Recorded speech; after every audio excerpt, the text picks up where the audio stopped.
Bonjour à tous, nous poursuivons avec la troisième Mishnah du quatrième Pérec. Nous avons vu que le Kohen Gadol avait plusieurs sacrifices, plusieurs korbanot ce jour-là dans la Avodat Hayom, dans le service du jour. Tout d'abord, il y avait un taureau sur lequel il avait fait un premier vidouille, il s'était confessé, il avait demandé pardon pour lui et pour sa famille. Ensuite, il était passé au tirage au sort des deux boucs, puisqu'il y avait un bouc qui allait être égorgé et un deuxième bouc qui allait être jeté de la falaise, la Azazel. Et nous avons vu que le Kohen Gadol était retourné là une deuxième fois sur son bouc, il avait posé ses mains, avait fait le vidouille, et cette fois-ci il avait rajouté même pour les Kohanim. C'est-à-dire pour lui, sa famille et pour tous les Kohanim, il avait demandé pardon. Donc là la Mishnah poursuit, Shechato, le Kohen Gadol a égorgé, il égorge le taureau, mais Kibel Bamizrak et Damo, et il va récupérer dans un récipient, dans un keli charet, le sang.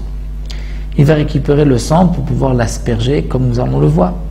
Untano, mais avant d'asperger le sang, il a une petite avoda, il a un petit quelque chose qu'il doit faire, donc Untano, il va donner le sang, les Mishomemaresbo, à celui qui était désigné de remuer le sang pour ne pas que le sang coagule, parce qu'il devait d'abord faire l'actoret, commencer donc la voda de l'actoret, donc c'est pour cela que il fallait attendre, mais il devait d'abord égorger le taureau. Ça nous apprenons des psukim, des versets, qu'il y avait un ordre particulier, et l'ordre est important le jour de Yom Kippourim. Donc il avait laissé chez quelqu'un le sang, qui remuait le sang, un Kohen, à la roved arevi sheba echal, sur la quatrième rangée de pierres du Echal, kedei shelo yikrosh, afin que le sang ne coagule pas. Donc le Kohen Gadol ne pouvait pas poser le sang, devait le donner à quelqu'un qui allait remuer. Donc ensuite, le Kohen Gadol natal marta, il va prendre une pelle, ve'ala le rosh hamizbeach, il va monter en haut du mizbeach, donc du mizbeach extérieur, au pinag echalim elach vaelach, il va pousser les braises ici et là, vechote minameukalot apnimiot, il va prendre des braises qui ont bien brûlé, qui ont été, si on peut dire, mangées entre guillemets par le feu, apnimiot qui sont à l'intérieur, veyarad, et il va descendre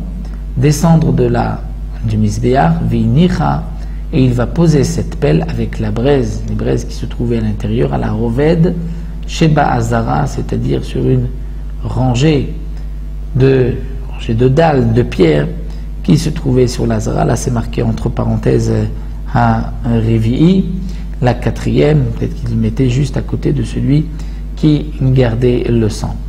Avec cette pelle, comme nous le verrons par la suite, il devra rentrer dans le Kodesh HaKodashim, puisqu'il devra brûler l'actoret dans le Saint des Saints sur cette pelle, puisque là-bas il n'y a pas de misbéach. Donc il devait d'abord prendre la pelle.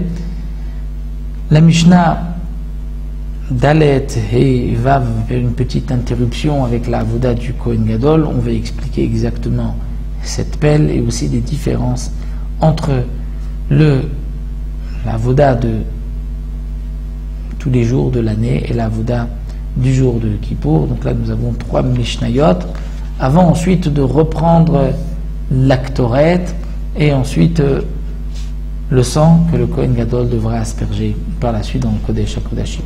Donc ça nous le verrons dans le 5e Pérec, la suite de la avoda. Donc nous avons 3 Mishnayot qui font une petite interruption que nous étudierons Bezrat Hashem.